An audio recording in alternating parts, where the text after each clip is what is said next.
Class, I want to spend a little bit of time with you to talk about grading and how I will grade your application and analysis submissions.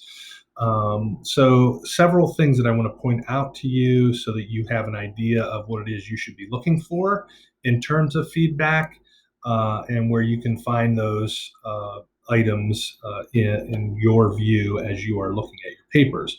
So first and foremost, I'm going to share with you a previous paper from a student in the Diverse Learners course.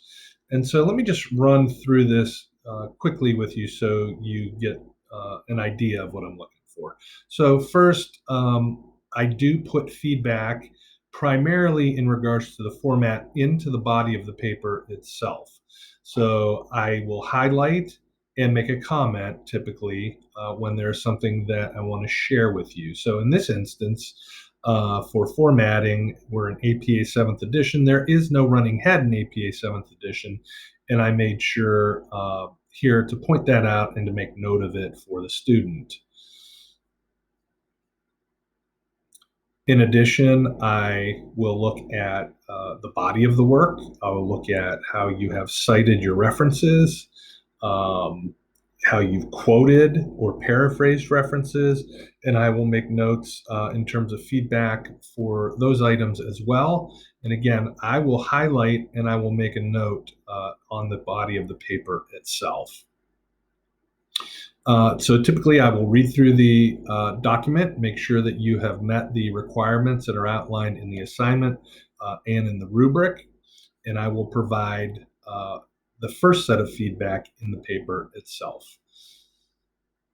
The other thing that happens, and from your view, you will see a rubric, and the rubric will provide you with the opportunity to see how I've scored. I will also make comments in the rubric.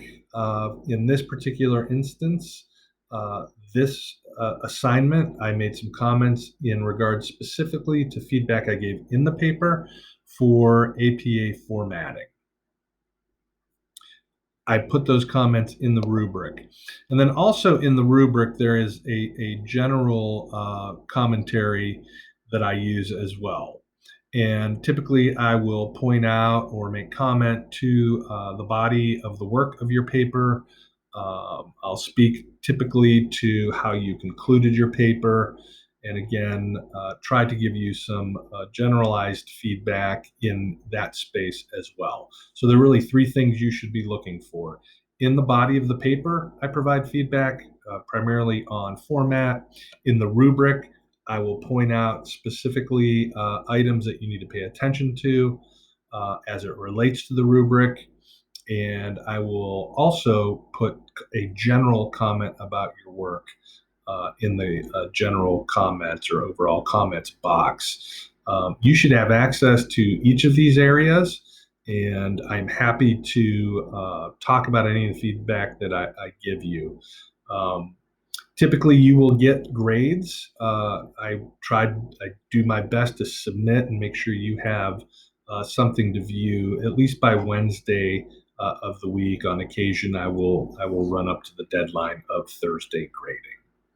So with that, I hope this was helpful and that you are able to utilize this information as you look through your papers, your analysis and application papers as we progress through the course. So with that, again, best of luck, and don't hesitate to contact me with any of your questions.